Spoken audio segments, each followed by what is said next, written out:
Која е најголемата мејкап катастрофа што најчесто ја прават жените? Не знаат каков тип на кожа имаат и соодветно на тоа не користат правилни продукти.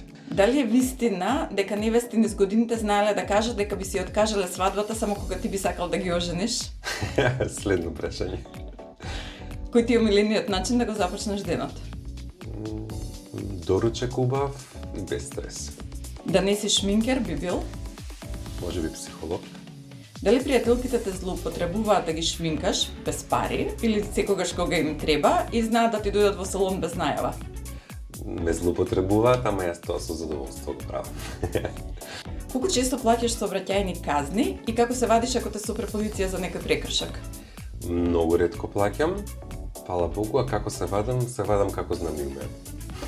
Колку пати си заборавал да дојдеш на закажан термин и како си се оправдал во тој случај? Фала Богу, не сум заборавил до сега, се уште ме држи памет, а доколку нешто се случува, обично најавувам претходно и правиме реорганизација.